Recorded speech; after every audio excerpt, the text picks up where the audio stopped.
ಅವು ಊರಿನ ಮಧ್ಯೆ ಇರುವ ಪುರಾಣ ಪ್ರಸಿದ್ಧ ದೇವಸ್ಥಾನಗಳು. ನಿತ್ಯ ಊರಿನ ಜನ ದೇವಾಲಯದ ಬಾಗಿಲು ತೆಗೆದು ಪೂಜೆ ಮಾಡುತ್ತಿದ್ದರು. ಅದೇ ರೀತಿ ಇಂದು ಬೆಳಗ್ಗೆ ಪೂಜೆ ಮಾಡಲು ದೇವಸ್ಥಾನಕ್ಕೆ ಬಂದ ಜನರಿಗೆ ಒಂದು ದೊಡ್ಡ ಶಾಕ್ ಎದುರಾಗಿದೆ. ಅದೇನು ಅಂತೀರಾ? ಈ ಸ್ಟೋರಿ ನೋಡಿ. ಒಂದೇ ಊರಿನ ಎರಡು ದೇವಾಲಯಗಳಿಗೆ ಕನ್ನ. ಲಕ್ಷ ಮೌಲ್ಯದ ಚಿನ್ನಾಭರಣ ಕದ್ದು ಪರಾರಿ.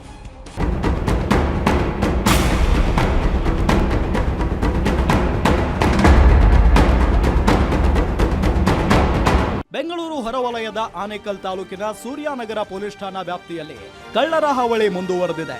ನಿನ್ನೆ ರಾತ್ರಿ ಸೂರ್ಯನಗರ ಪೊಲೀಸ್ ಠಾಣಾ ವ್ಯಾಪ್ತಿಯ ಮುತ್ತಾನಲ್ಲೂರು ಗ್ರಾಮದ ರೇಣುಕಾ ಯಲ್ಲಮ್ಮ ಮತ್ತು ಬೆಟ್ಟದ ಯಲ್ಲಮ್ಮ ದೇವಾಲಯಗಳ ಬೀಗ ಮುರಿದು ಲಕ್ಷಾಂತರ ರೂಪಾಯಿ ಮೌಲ್ಯದ ಚಿನ್ನಾಭರಣ ದೋಚಿ ಎಸ್ಕೇಪ್ ಆಗಿದ್ದಾರೆ.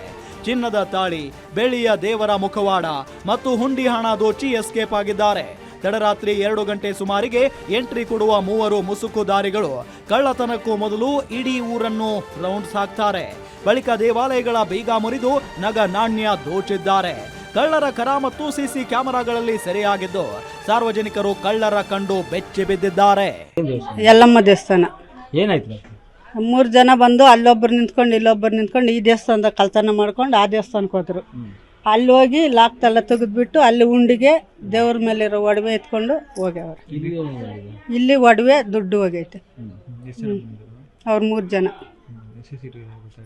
ಎಲ್ಲ ಗೊತ್ತಾಗೈತೆ. ಅಲ್ಲೊಬ್ಬರು ನಿಂತ್ಕೊಂಡವನೆ ಆಮೇಲೆ ಇಬ್ಬರು ಒಳಕ್ಕೆ ಹೋಗಿ ಎತ್ಕೊಂಡು ನಮ್ಮ ದೇವಸ್ಥಾನಕ್ಕೆ ಹೋಗಿರೋದು. ರಾತ್ರಿ ಸುಮಾರು ಒಂದು 2 ಗಂಟೆಯಿಂದ 3 ಗಂಟೆ ಒಳಗೆ ಸುಮಾರು ಒಂದು 2 ದೇವಸ್ಥಾನಗಳಲ್ಲಿ ರೇಣುಕಾ ಯಲ್ಲಮ್ಮ ದೇವಾಲಯ ಮತ್ತು ರೇಣುಕಾ ಯಲ್ಲಮ್ಮ ಬೆಟ್ಟದ ದೇವಾಲಯ ಒಂದು 2 ದೇವಸ್ಥಾನದಲ್ಲಿ ಕಳ್ಳತನಗಳಾಗಿದೆ.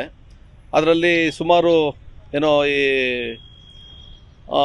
ಮಾಂಗಲ್ಯದ ಚೈನು ಮತ್ತು ತಾಳಿ ಬೊಟ್ಟು ಮತ್ತು ಅದರಲ್ಲಿರ್ತಕ್ಕಂಥ ಹಣ ಮತ್ತು ಉಂಡಿಗೆ ಮತ್ತು ಬೆಲೆ ಬಾಳ್ತಕ್ಕಂಥ ವಸ್ತುಗಳು, ಮುಖವಾಡ, ಏನೋ ದೇವರ ಮುಖವಾಡ ಒಂದು ಕವಚ ಇರ್ಬೋದು, ಮತ್ತು ಬೆಲೆ ಬಾಳ್ತಕ್ಕಂಥ ವಸ್ತುಗಳು ಮತ್ತು ಸೀರೆಗಳು, ಈ ಥರ ವಸ್ತುಗಳನ್ನೆಲ್ಲ ಕತ್ಕೊಂಡು ಹೋಗಿದ್ದಾರೆ.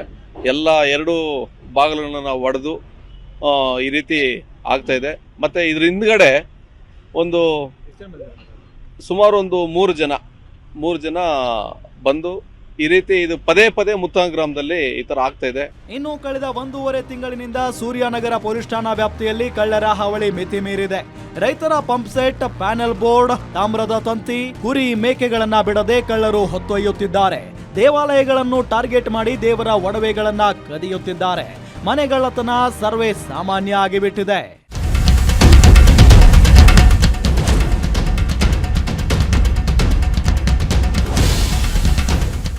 ಈ ಬಗ್ಗೆ ಪೊಲೀಸರಿಗೆ ಹಲವು ಬಾರಿ ದೂರು ನೀಡಿದ್ರೂ ಕಳ್ಳರನ್ನ ಪತ್ತೆ ಮಾಡಿಲ್ಲ. ದೂರು ನೀಡಿದಷ್ಟು ಕಳ್ಳರ ಹಾವಳಿ ಹೆಚ್ಚಾಗ್ತಾ ಇದೆ. ಪೊಲೀಸರು ರಾತ್ರಿ ಗಸ್ತು ಹೆಚ್ಚಿಸಬೇಕು. ರಾತ್ರಿ ವೇಳೆ ಅನುಮಾನಾಸ್ಪದವಾಗಿ ತಿರುಗಾಟ ನಡೆಸುವವರ ಬಗ್ಗೆ ಗಮನ ಹರಿಸಬೇಕಿದೆ.